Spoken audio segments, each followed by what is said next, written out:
CTET कैसे qualify करें, एक महीने के अंदर कैसे मैंने 100+ मार्क्स लाए, मेरी क्या स्ट्रैटेजी थी, क्या रणनीति थी, मैंने क्या किया, किस तरीके से पढ़ाई की कि मैं एक हाउसवाइफ होते हुए भी मैंने सीटेट को एक बार में ही क्रैक कर लिया, बिना किसी कोचिंग के, बिना किसी ऑनलाइन क्लास के। तो इस वीडियो में फ्रेंड्स कैसे हो आप लोग? आई होप आप लोग बहुत अच्छे होंगे, मैं भी बहुत अच्छी हूँ। आप लोग बहुत दिन से डिमांड कर रहे थे कि आपने दी सीटेट कैसे क्वालिफाई किया, क्या स्ट्रैटेजी को है तो अपनी बता दीजिए, आप किस तरीके से पढ़ी थी कि आपने एक ही बार में क्वालिफाई किया। देखो इस बात सही है, मैंने एक महीने के अंदर ही क्वालिफाई किया सीटेट को। इवन क्वालिफाई नहीं किया, मैंने क्वालिफाई से भी ज़्यादा मार्क्स लेके आई, मैं 100 मार्क्स लेके आई थी। और वो जो मेरा था ना कि एक महीने से भी बहुत कम टाइम मिला था मुझे, तो मैंने उसको क्वालिफाई किया था। मैं वही चीज़ आपके साथ शेयर करूंगी कि कैसे मैंने क्या किया, क्या मेरी रणनीति थी, किस चीज़ को मैंने फॉलो किया और कौन सी गलती जो आपको नहीं करनी चाहिए, जो मेरे फ्रेंड्स लोगों ने किया उनका क्लियर नहीं हो पाया था। तो आप इस वीडियो में बने रहना, आपको पूरी जानकारी मिलेगी। सबसे पहले तो मैं ये बता दूं, सीटेट एक एलिजिबिलिटी टेस्ट है आपके टीचिंग एग्जाम्स के लिए, जैसे कि जो इसका फुल फॉर्म है सेंट्रल टीचिंग एलिजिबिलिटी टेस्ट है, जो हमारा सेंट्रल बोर्ड कंडक्ट करवाता है दिल्ली से, ठीक है। और इसमें आपको कम से कम 60% मार्क्स लाने हैं तभी आप क्वालिफाई करिएगा, मतलब 90, 150 का पेपर आता है, आपको 90 मार्क्स लाने ही लाने हैं। उसमें क्या करना है आपको, उसमें आपका सिलेबस इस तरीके से होगा, 30 नंबर का पेडागोजी होगा, फिर हिंदी, इंग्लिश और ईवीएस होगा, मैथ्स होगा। जो हमारा जो लैंग्वेज का पेपर है वो हिंदी इंग्लिश है। इंग्लिश तो कंपलसरी है, पर हिंदी की जगह आप अदर लैंग्वेज भी चूज कर सकते हो। बहुत सारे लैंग्वेज आपको दिए जाएंगे, आपको जो पसंद आए वो कर लेना। मेरा हिंदी था तो मैं हिंदी की ही बात करूंगी कि मैंने हिंदी पढ़ा था। और आपको इसमें 30 नंबर का मैथ, 150 में आपका 30 नंबर का मैथ्स मिलेगा, 30 नंबर का ईवीएस है और 30 नंबर का आपके जो चाइल्ड डेवलपमेंट है, मतलब पेडागोजी है, वो आपका होगा। और ये लैंग्वेज 1 होगा, लैंग्वेज 2 होगा। लैंग्वेज पेपर 1, लैंग्वेज पेपर 2 होता है, 2 होता है, ठीक है। तो लैंग्वेज 1 आपका वही इंग्लिश रहेगा। आप पेपर 2 में आप, मैंने बोला जैसे कि 2 लैंग्वेज मिलेगा आपको, इंग्लिश कंपलसरी है, हिंदी में आप अलग अलग चूज कर सकते हो, आपको लैंग्वेज जो भी पसंद है वो ले सकते हो। मेरा हिंदी था। देखो, एक हाउसवाइफ के लिए मैं जानती हूँ बहुत ज़्यादा डिफिकल्ट रहता है किसी एग्ज़ाम को क्वालिफाई करना, क्योंकि मैं खुद इस बात को मानती हूँ। ऐसा था कि जब मेरी शादी हुई थी ना, तब 2020 में मेरी शादी हुई है, उसके बाद मैंने 2 साल तक पढ़ाई बिल्कुल भी नहीं किया था। सोचो, मैं 2 साल पढ़ाई रोक के भी मैं एक बार में क्वालिफाई कर सकती हूँ, तो आप लोग क्यों नहीं कर सकते? आप लोगों को तो फुल टाइम मिलता है, अभी के टाइम में तो आप आराम से कर सकते हो। मैंने ब्रेक लेके किया था। अगर आप मुझे बताना कि आपके साथ भी यही हुआ था क्या? आफ्टर मैरिज अगर जब पढ़ना शुरू किया आप लोगों ने, तो आपने क्या क्या फेस किया, मेरे को ज़रूर बताना।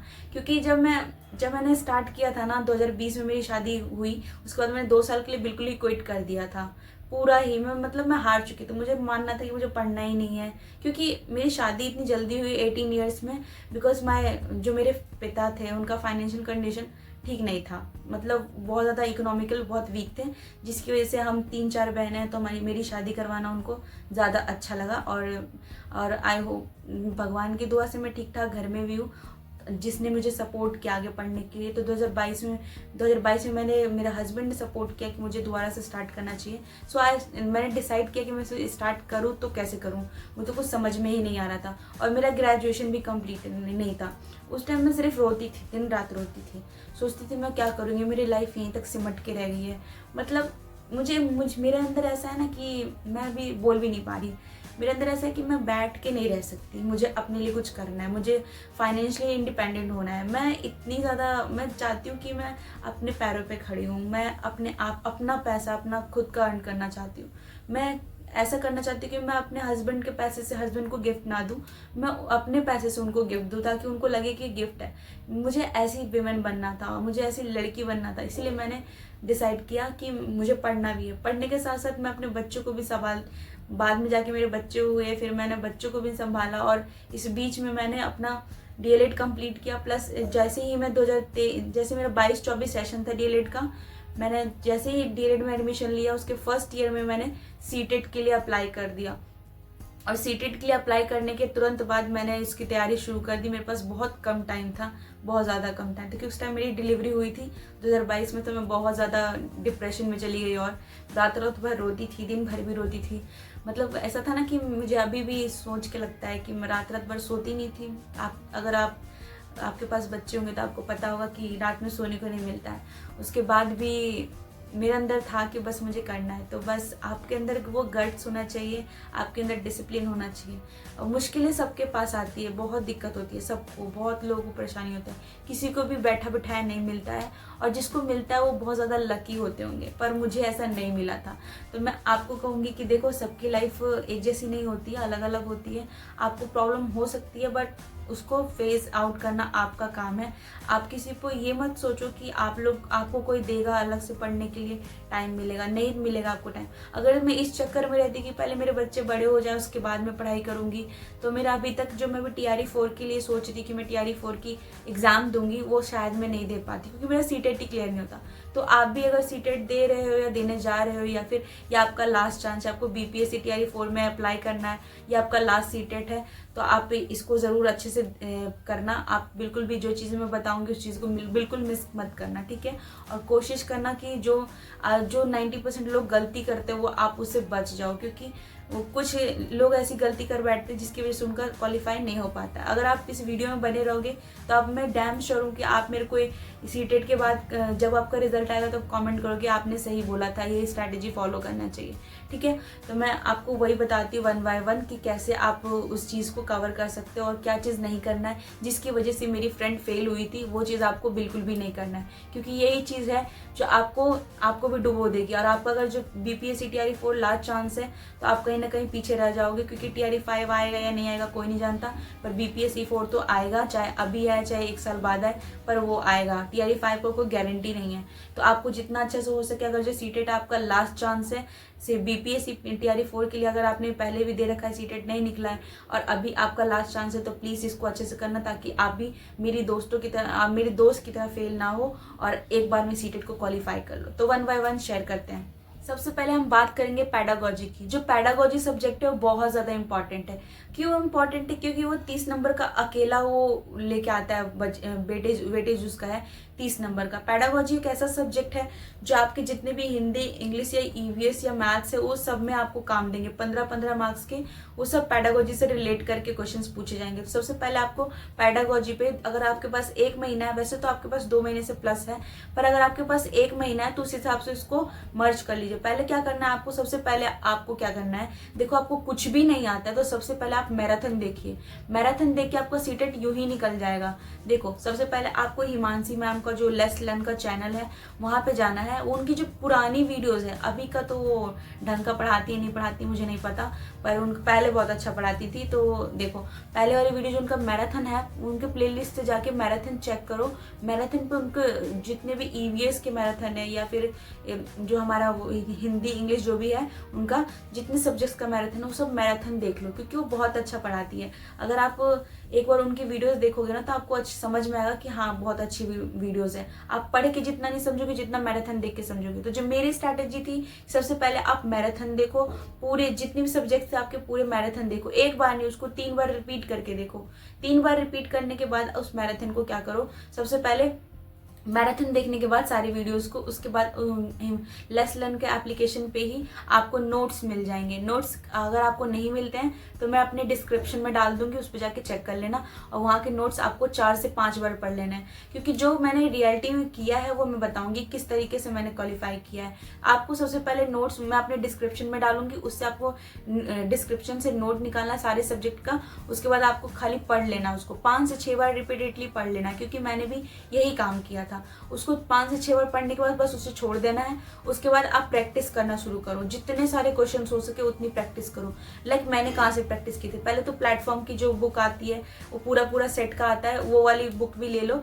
लेकिन आपको पहले बुक लेने से पहले आपको जो PYQs है वो आपको CTET के वेबसाइट पे मिलेंगे, जो कि पहले ऑनलाइन कंडक्ट करवाती थी। जो CTET जो एग्जाम है पहले ऑनलाइन होता था, तो वो ढेर सारा हर एक अलग अलग शिफ्ट में पूछा जाता था। तो उस शिफ्ट के क्वेश्चन आपके पास प्लस हो जाएंगे, मतलब 2000 से भी ज़्यादा क्वेश्चन हो जाएंगे।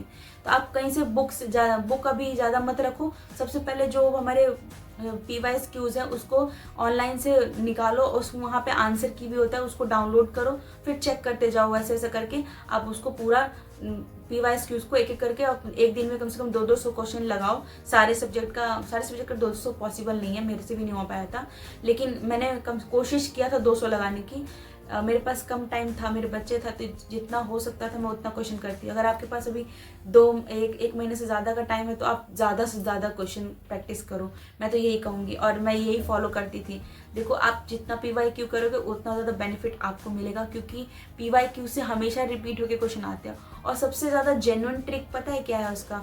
आप पॉजिटिव टैग्स को याद रखो। जो आंसर बहुत लंबा है ना, समझो कि वही आंसर सही होगा और वो प्रैक्टिकली पूछेगा। मतलब आप अपने माइंड को पॉजिटिव रखोगे तो वो चीज़ आपको अच्छे से समझ में आएगी। आप मान के चलना कि एग्जामिनर में जो पैटर्न है ना वो आपका बच्चा है, और आप अपने बच्चे को कैसे सिखाओगे, बस वो अपने अंदर ये भावना नहीं रखना कि बच्चे को मार के धमका के, जो भी NEP का रूल था ना उसको अच्छे से लर्न कर लेना, क्योंकि उसी के ऊपर पूछा जाएगा। अगर आपका पॉजिटिव माइंडसेट रहेगा, बच्चों को इन्वायरमेंट कैसा देना चाहिए, आपने अगर DLED में अच्छे से पढ़ाई किया होगा तो बहुत अच्छे से आपको वहीं से आधी चीज़ें क्लियर हो जाएगी। तो आप जब पेपर देने जाओगे तो आपको CDP ऐसे क्लियर हो जाएगा। CDP के लिए आपका माइंड पॉजिटिव होना चाहिए।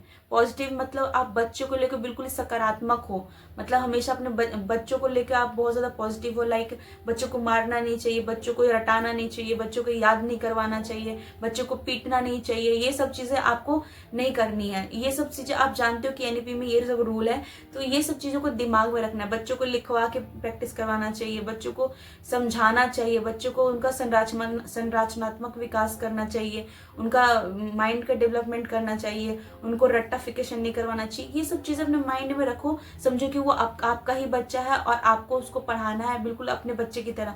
पेपर को भी बच्चा समझो, उसी तरीके से क्वेश्चन को सॉल्व करो। आपका CDP में तो ऐसे ही अच्छा खासा नंबर आ जाएगा। और आपको थ्योरी पूरा लाइन वाइज अच्छे से करना है, थ्योरी को बिल्कुल भी नहीं छोड़ना है। जो भी CDP की थ्योरी है उसको मैंने कहा कि आप हिमांशी मैम से पढ़ना, बहुत अच्छा पढ़ाती हैं। अगर आपको सचिन सर से पसंद है तो आप सचिन सर से कर सकते हो, लेकिन मैं इन दोनों के बीच में कॉन्फ्लिक्ट नहीं करना चाहती। देखो, अगर आपको जानना है कि ये दोनों में से बेस्ट कौन थे मेरे लिए, तो मैं अगली वीडियो में शेयर कर सकती हूँ कि कौन सा बेस्ट और क्यों बेस्ट है, मैं वो भी बता सकती हूँ। लेकिन अभी के लिए मैं ये बताऊंगी कि आपको सबसे पहले मैराथन करना है। चाहे आप किसी भी कोचिंग का करिए, किसी भी संस्थान का करिए, आपको मैराथन करना है। प्लस PYQ ऑनलाइन पे फ्री में अवेलेबल है, फ्री में, पैसे भी नहीं है उसके वहाँ पे देने हैं, आपको फ्री में करना है। जितना हो सके आप PYQs करो और बहुत बढ़िया रहेगा, क्योंकि PYQs रिपीट होते हैं। मैंने PYQ कम से कम 3 से 4 हज़ार किए थे, और मैं सही बता रही हूँ, मैंने अलग से कुछ भी नहीं पढ़ा था, नहीं कोचिंग लिया, नहीं कोचिंग किया, नहीं मैंने फुल मॉक टेस्ट लगाया था। फुल मॉक टेस्ट भी मैंने मांग के लगाया था, क्योंकि मेरे पास मुझे समझ में ही नहीं आता कि अगर मैं लूंगी भी बैच तो मैं 1 महीने में 20 दिन में मैं क्या ही कर लूंगी। लोग तो 3 महीने से पढ़ लेंगे, तो मैं क्या कर सकती हूँ। जिस हिसाब से मुझे टाइम मिला ना, तो मैं तो नहीं कर पाई थी। तो मैं वही बोलूँगी कि आप PYQ लगाओ, ठीक है। और PYQ लगाने के बाद आप हो सके तो जो एक सेट जो बना हुआ आता है, जब आप PYQs निकालोगे तो सेट बना आता है, उस सेट को टाइमर लगा के आप 150 मिनट, आप डेढ़ घंटे के लिए उसको रख दो टाइमर लगा के। फिर उसके बाद ना आप ऑनलाइन टेस्ट मत लगाओ, टेक्स्ट बुक से लगा सकते हो, पर जो अभी जो एग्जाम पैटर्न है वो जो हमारा वो OMR पे भरने वाला है वो है, तो आप OMR को ज़्यादा टाइम दो। क्योंकि मेरी फ्रेंड क्यों फेल हुई CTET में, उसके पीछे रीज़न ये था कि उसने OMR पे कभी भरा ही नहीं था। वो हमेशा ऑनलाइन टेस्ट देती थी, कभी टेक्स्ट बुक पे देती थी, या फिर कोई जिसने वो कोचिंग ले रखा था, जिसका भी उन्होंने बैच ले रखा था, उससे वो पढ़ती थी। जिसकी वजह से वो क्या हुआ उसका कि वो OMR का तो उसको आदत था नहीं, OMR भी हमारा आधा से ज़्यादा घंटा खींच लेता है, जिसकी वजह से उसके नंबर कम आए। कम यह है कि वो फिल ही नहीं कर पा रही थी वहाँ पे एग्जाम में। तो ये सबसे बड़ी मिस्टेक थी उसकी, जो फिल नहीं कर पा रही थी, यही कारण था कि वो फेल हो गई। उसके नॉलेज था उसके पास, पर प्रैक्टिस नहीं था कि इसको भरना कैसे है। तो मैं भी आपको वही कहूँगी कि OMR पर ज़्यादा प्रैक्टिस करो। अगर आप 2000 का क्वेश्चन का कर रहे हो, वो तो कर रहे हो ठीक है, पर आप डेली, अभी से ही डेली के डेली एक फुल मॉक टेस्ट लगाओ, लेकिन OMR के साथ लगाओ, आप ऑनलाइन मत लगाओ। ऑनलाइन लगाओगे तो उतना प्रैक्टिस अच्छे से नहीं हो पाएगा। जो गलती मेरी फ्रेंड ने किया वो आप मत करना, ठीक है। जितना हो सके OMR पे भरना, जितना हो सके उतना, ठीक है। तो ये आपकी पहली चीज़ होगी जो आपको फेल होने से बचाएगी। दूसरी क्या चीज़ होगी? दूसरी ये चीज़ होगी कि आप बिना PYQs किए आप एग्जाम में जाना ही नहीं, बिल्कुल भी मत जाना, और फुल मॉक टेस्ट देना ही है, ठीक है। तो सबसे पहले आपको बता दिया मैंने कि क्या करना है। आपको डेली PYQs लगाना है, आपको पेडागोजी PYQs लगाना है, OMR पे करना है आपको, ठीक है। फुल मॉक टेस्ट लगाना है, डेली लगाना है अभी से, तो आपका स्पीड बहुत अच्छा हो जाएगा। और दूसरा आपको क्या करना है कि आप जितने भी आपके क्वेश्चंस हैं, मतलब जो भी आपको, जैसे कि आप मैथ्स में आपको दिक्कत हो रहा है तो मैथ्स के लिए अब अभी से पढ़ना शुरू कर दो। उसके लिए एक चैनल है, गौरव वर्मा का चैनल है, जो काफ़ी अच्छा, जो बेसिक से पढ़ाते हैं। जो बिगनर है मैं उनके लिए बोल रही हूँ, बाकी तो ज्ञानी हो ही आप लोग। जो बिगनर है उनके लिए, जो हाउस वाइफ है, जो नहीं आता उनको, उनके लिए बोल रही हूँ मैं कि आप वहाँ से पढ़ो। गौरव वर्मा की है, वो भी सीटेट क्लास चलाते हैं, वहाँ से मैथ्स का करो, या फिर लेस लर्न पे सर है, वहाँ से मैथ्स का सॉल्व करो। बहुत अच्छा मैथ्स पढ़ाते हैं। और वो बेसिक से जाओ, जो PYQs आ रखे हैं वो उसका मैराथन देखो मैथ्स का, ठीक है, क्योंकि उससे ज़्यादा आता नहीं है मैथ्स, उतना टफ नहीं रहेगा, बहुत इजी रहेगा। तो आपने दिमाग मत डालो कि मैथ्स रहेगा हाँ हम फेल हो जाएंगे, नहीं, ऐसा कुछ नहीं है, बहुत ही ईजी आता है, ठीक है। और ये जितना भी मैं बता रही हूँ, ये सीटेट पेपर 1 के लिए बता रही हूँ, क्योंकि सीटेट पेपर 1 में ही ये सब होता है, उनमें अलग से सोशल साइंस कनेक्टेड नहीं है। सीटेट पेपर 2 मैंने क्वालिफाई अभी नहीं किया, क्योंकि मैंने दिया ही नहीं है अभी, मेरा ग्रेजुएशन अभी तक कंप्लीट नहीं हुआ है, मैंने बीच में क्विट कर दिया था, जिसकी वजह से मैं दोबारा अब जब कंप्लीट होगा तब सीटेट का पेपर 2 दूंगी। अभी तो मैं सिर्फ TRE 4 के लिए, PRT के लिए ही एलिजिबल हूँ अभी, तो मैं सिर्फ वही चीज़ बता रही हूँ। जो चीज़ मैं खुद फॉलो करती हूँ मैं वो बताऊंगी, और कोशिश करती हूँ कि मैं बिल्कुल जेन्युइन चीज़ें बताऊँ, ठीक है। तो आपको EVS के लिए मैंने ऑलरेडी बता रखा है, आपको नोट्स पढ़ना है, और आपको पेडागोजी डेली 2 घंटे पढ़ना है। रिवीजन अलग चलेगा, मॉक टेस्ट आप अलग दोगे, लेकिन पेडागोजी डेली पढ़ना है, एक एक थ्योरी को अच्छे से पढ़ना है, और दूसरा अपना माइंड को पॉजिटिव रखना है, ठीक है। और आपको साइंस वगैरह अलग से, EVS अलग से पढ़ने की जरूरत नहीं है। आप मॉक दोगे तो उससे आपका क्लियर हो जाएगा, PYQ से क्लियर हो जाएगा, प्लस मैराथन से क्लियर हो जाएगा, प्लस नोट से क्लियर हो जाएगा, तो उसको अलग से पढ़ने की जरूरत नहीं है, ठीक है।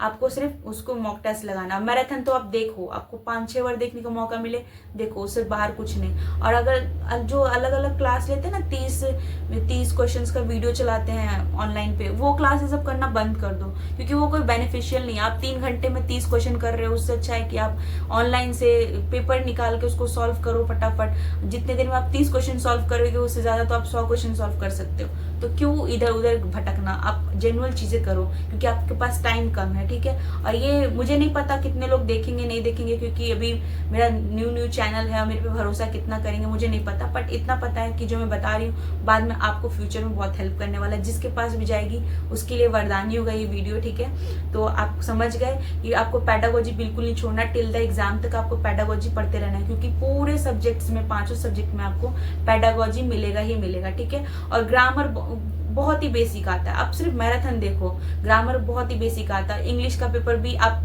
पैसेज सॉल्व करो, इंग्लिश के पेपर के लिए पैसेज सॉल्व करो, 2-2 दिन पे पैसेज सॉल्व करते रहो, वो भी आपको उनके सीटेट के वेबसाइट से आपको मिल जाएगा। तो आपको अलग से टेंशन लेने की जरूरत ही नहीं है, क्योंकि जो भी कंटेंट है, जो हमारा CBSE है, जो हमारा सेंट्रल जो सीटेट लिया जाता है, उसके वेबसाइट पे ऑलरेडी फ्री में पड़ा हुआ है। और जो नहीं पड़ा हुआ है, मैं बता रही हूँ कि लेस लर्न के चैनल पे पड़ा हुआ है। अगर वहां भी आपको नहीं मिलता है तो मैं डिस्क्रिप्शन में आपको लिंक दे दूंगी, वहां से आप जाके नोट्स को डाउनलोड कर सकते हो, ठीक है। तो इतना टेंशन नहीं लेना, बहुत ईजी पेपर आता है, बस आपको पॉजिटिव माइंड रखना है, और जितना हो सके उतना अपने आप को सोचना कि वो आपका बच्चा है, उस हिसाब से आंसर करना। और यही स्ट्रैटेजी है जिसकी वजह से मैं 100+ लेके आई हूँ। बहुत अच्छा मेरा एक्सपीरियंस रहा फर्स्ट टाइम में, इवन 2 साल के ब्रेक लेने के बाद भी मेरा इतना अच्छा एक्सपीरियंस रहा कि मैं एक बार में क्वालिफाई हो गई। मेरी फ्रेंड 1 नंबर से रह गई, तो बस इसी चीज का डर था। उसने यही बोला कि उसने OMR पे कभी प्रैक्टिस की ही नहीं थी, जिसकी वजह से उसका ये हाल हुआ। तो आप लोगों में वही बोलना है कि ये गलती बिल्कुल मत करना, OMR पे जरूर करना, ठीक है। और हाँ, आपको क्वालिफाई के लिए सिर्फ 60% ही चाहिए, 90 नंबर चाहिए। अगर आप बिहार से हो और आप एक महिला हो तो 82 नंबर चाहिए, आपको 82 नंबर चाहिए पास होने के लिए, क्वालिफाई होने के लिए सीटेट। उतना में आपको TRE 4 में आप आराम से भर सकते हो फॉर्म, अगर आपका 82 है तो।